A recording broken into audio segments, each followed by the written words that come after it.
You guys asked, so I am doing a video for you. Next to how do I get more clients, it's probably the most asked question of any massage practice owner. How do I get consistent, reliable, repeat clients? Hey guys, Savannah Bell here with My Massage World, and I am live today so that we can get into the details of what you can do to get your clients to come back over and over again, to give you that steady clientele that provides stability and security to your business and your finances, which is, kind of important. It is a lot of work to convince a total stranger to come in and get a massage with you, and when you do, it can feel like an awesome accomplishment. But the work is far from over. Most therapists just look at client acquisition strategy, how to get new blood in the door, basically. But a client retention strategy is just as important, if not more so. It takes far less money and effort to convince a client to come back than to convince a new client to come in the first place.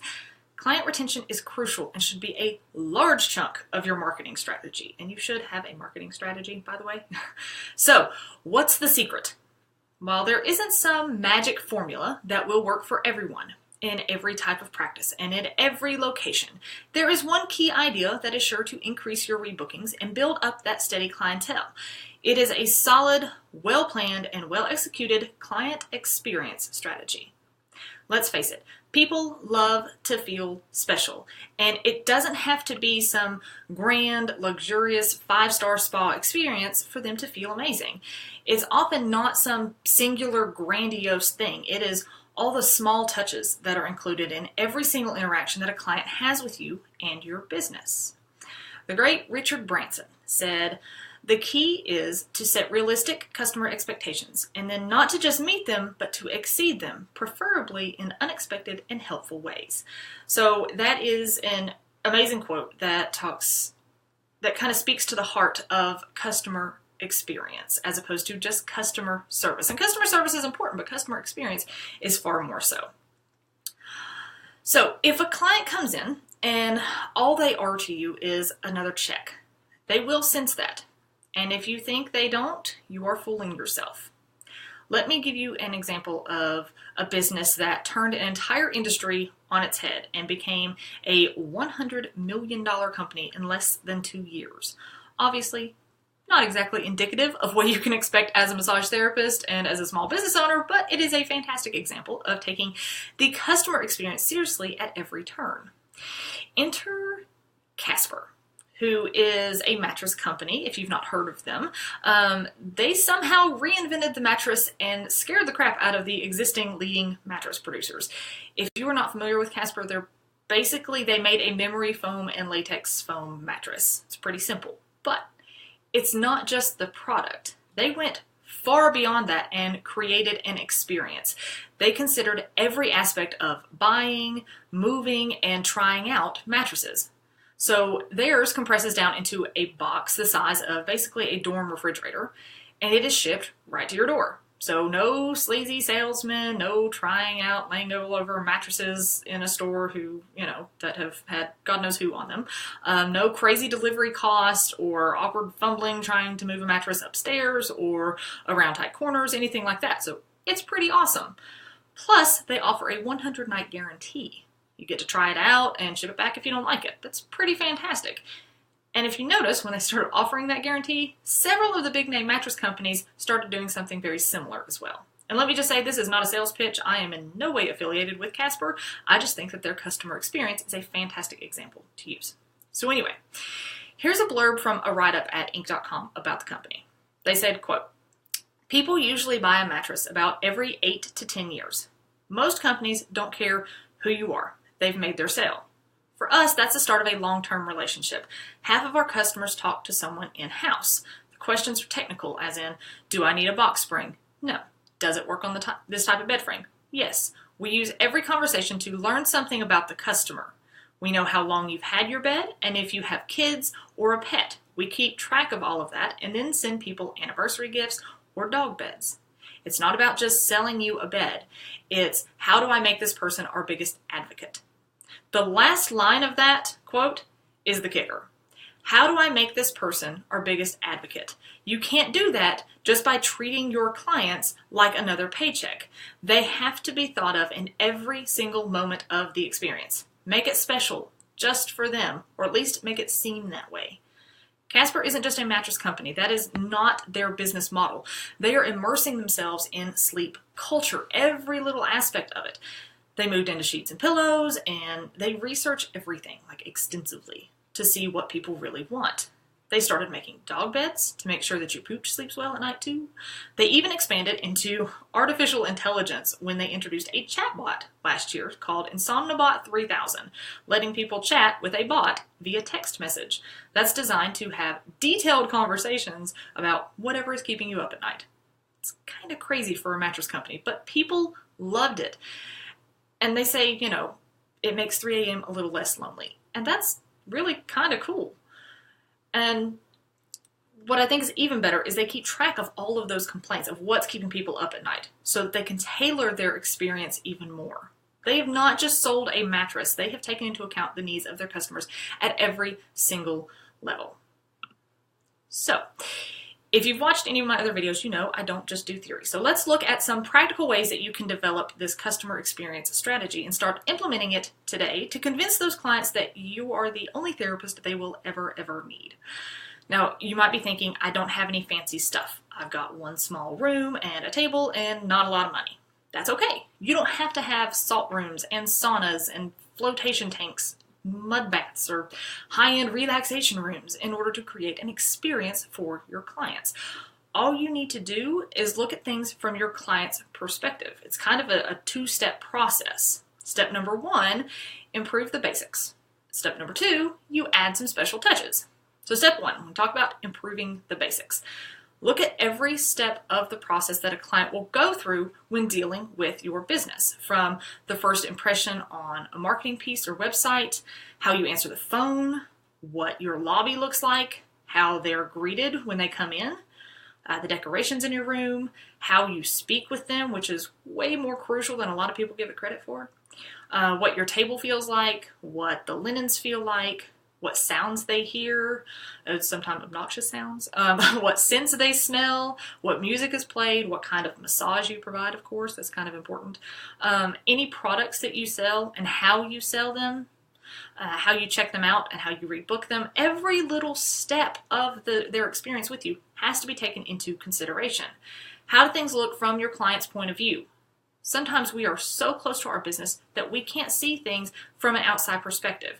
If this is true for you, if you really can't see things objectively and realize where you can improve, find someone blunt and honest to come evaluate for you.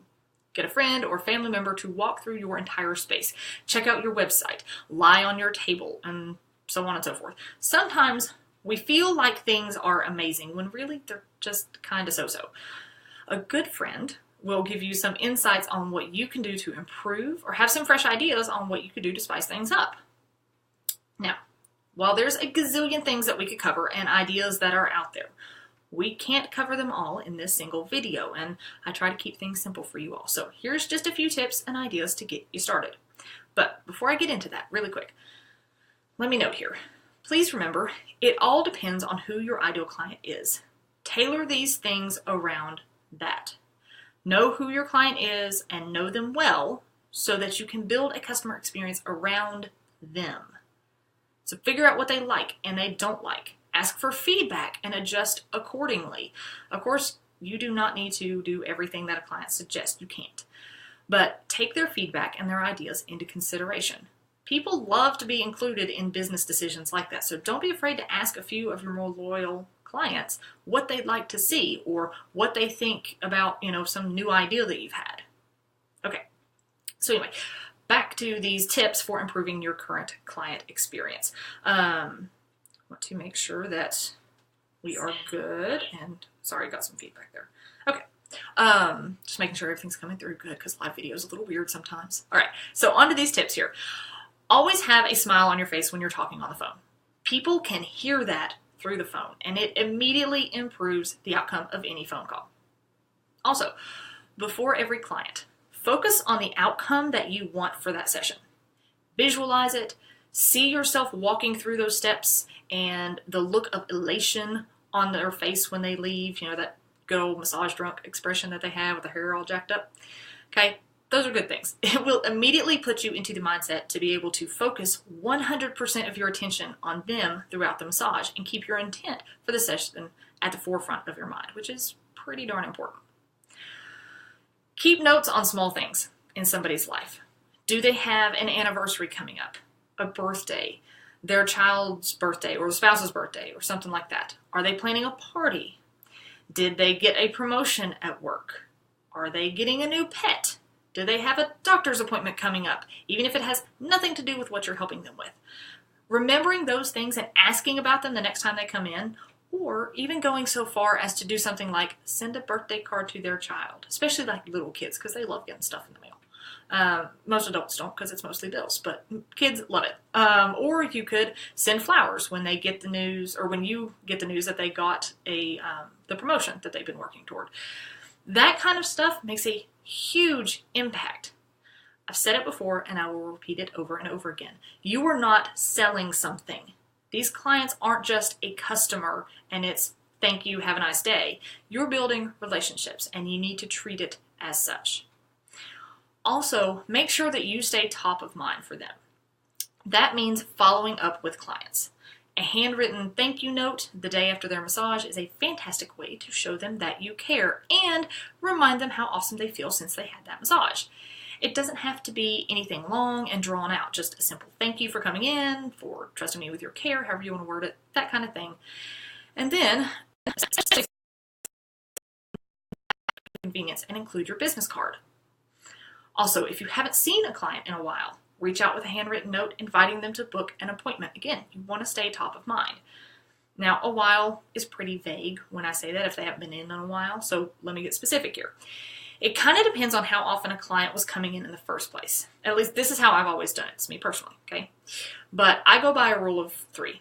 I wait to send a reminder of, hey, I'm still here kind of thing until they've missed about 3 of their regular appointments. So if they were regular or at least, somewhat regular clients. So if they were coming in weekly and then just stopped without much of an explanation, I wait maybe 3 weeks before sending a note.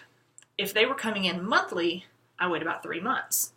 If it's a one-time visit and then you don't see them again, even after sending a thank you note, I usually wait about 3 months for that. But by then, they are definitely in that state of kind of recognizing that their body needs to be taken care of again. So a gentle little nudge to come in is probably going to be much better received than something that they see within a week or two. And it doesn't seem annoying, like you're really, like if you're trying to contact them weekly, it can seem a little annoying from the client standpoint. Now, I know not everyone has the best handwriting, or maybe you just don't want to send a handwritten note. That's fine.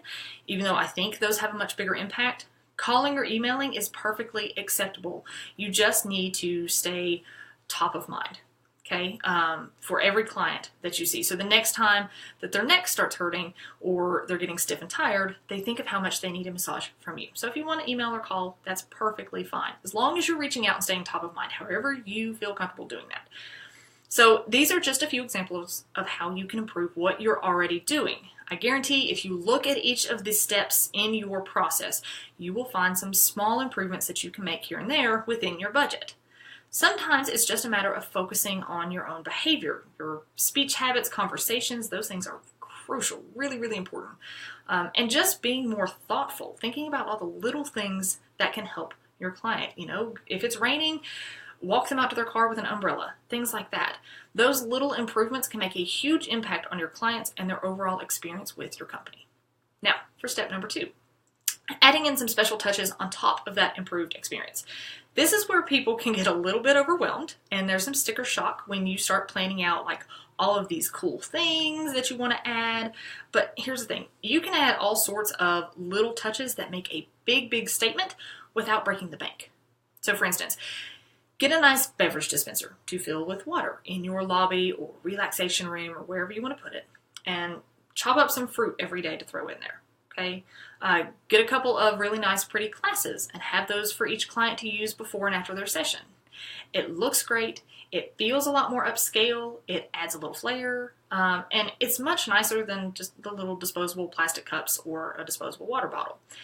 And it will actually save you money in the long run, which is always a plus because you're not having to constantly buy those disposable cups or bottles of water. Or if you'd like to send them home with a bottle of water, because I know a lot of people do, that's fine. But either get a nicer water like Fiji or something, which yes, I know for the most part, water is water, but it's not just about the water itself. It's about how it appears, okay? It is a bit more expensive, but include that cost the next time that you increase your prices if you need to. Or you can order bottles of water that have your logo and information on them, which is always a nice touch. And they're carrying your brand around with them for a bit, which is definitely a big plus in my book. You can also spend a little upfront and buy like a Keurig or some other single cup coffee brewer. Just Keurig is associated with those, but anyway, and get a variety of little pods for it, both coffee and tea. Set that in your lobby or your relaxation room, wherever you have it, so that clients can have a little pick-me-up after their session. Now, alongside that infused water, coffee, whatever you want to have out there, keep little snacks too, like granola bars, candies, chocolate, fresh fruit, whatever you want to do, whatever you're comfortable with, depending on your clientele and how often you want to replenish this and how much you want to spend, that sort of stuff. One thing I also like doing is having a goodie bag for new clients. Include some of your own marketing materials, your business card, brochure or rack card, but also some things that they can actually use. Maybe like a nice reusable water bottle, like a stainless steel one with your logo. Very nice, a little pricey, but very nice, especially if you think they could be a loyal client. A couple pens with your info, some BioFreeze or Tiger Balm or some kind of sample pack like that, lotion, a small candle, hand or foot scrub, candies, anything like that. If you sell any retail, including like little sample packs of some of your products, it's a great way to introduce them to your retail products, but also to give them something special and make them feel a little bit more special. One thing I always recommend is to start looking around. If you've got the extra money to spend, take a few days and go to the spa. Pamper yourself. Take note of every step of the process while you're there. What did you love about it? What little touches did they do that made things feel really special to you? Whether it's something small but nice, to even the stuff that's just like too extravagant for your budget. Jot it all down, okay? Write it all down. I'm all about writing things down. Try to implement some of those small things in your own way. If you can't afford to go out on a few spa days, check everybody's websites. They usually describe their experience in detail there. And all that stuff that, seems way out of your price range to offer, you can modify it to fit your budget. So for instance, maybe they have like a ridiculously beautiful relaxation room, which is really nice and really big in some of your nicer spas. And you just have your one little treatment room. You can't really, just suddenly pop up a new room to do that. But could you spice things up in your treatment room to make it look even nicer? And then you can maybe get a new lounge chair or bring in that water or coffee to make it a treatment and relaxation room in one, and give each client, maybe 15 or 30 minutes after their session just to relax. It doesn't always have to be an add-on that's an actual treatment. If we think of add-ons as, a scrub or hot stones or whatever, like it's an actual treatment. It doesn't have to be that way. It can be something that you simply set up and they enjoy themselves. It's those little touches that make a very big impact. And the more you do those, the higher you can raise your prices, by the way. Now, this does not mean that you can only create an experience if you are in a spa setting. A lot of doctor's offices and physical therapy clinics and even dentists are placing an emphasis on a relaxing environment, even though obviously they're doing very clinical work. So think about what small moments you would have during a session to make things more relaxing. Even if you're at a chiropractor's office and you only get 15 minutes with a client to give a quick, neck and shoulder massage. Imagine how nice it would feel for that 15 minutes to have a hot pack on their feet or their hands. Or maybe you put that single serve coffee maker in your lobby for a little pick-me-up while they check out and you're setting up their next appointment. Think outside the box. And it doesn't just have to do with relaxation either. What can you do to show how much you care? What extra step can you take toward making sure they know you're thinking of them and their well-being? Now, I've had clients who have received massage all over the world at a variety of locations. While most, of course, mention how good or bad the massage was, they almost always comment more so on the experience. One client spoke of how a spa had hot spring water pumped into their showers in the treatment rooms to rinse off after spa services. Another one raved about how much they loved the relaxation room at one spa. But most compliment the small things. One hardly mentioned how good the massage was, but loved that she was handed a latte to perk her up after her session. Another client talked about how they opened the windows in the treatment room to let the desert air in, which she loved. And yet another said that she took design inspiration from a treatment room and redecorated her bedroom so that she could always feel that peaceful. That's a really big compliment. If all you're selling is massage, you're a commodity. If you're selling an experience, you create clients who are not only loyal, but will be your biggest advocate and your best advertisement. So let me know in the comments, what do you think of these tips? What improvements can you start implementing this week? Or tell me your step-by-step process and let us all give you some ideas to start building a truly amazing experience for your clients. As always, thank you so much for watching. I really, really appreciate it. Be sure to check us out at mymassageworld.com. Like us on Facebook, subscribe to us on YouTube, and stay tuned for more videos. Thank you guys so much for watching, and I will see you next time.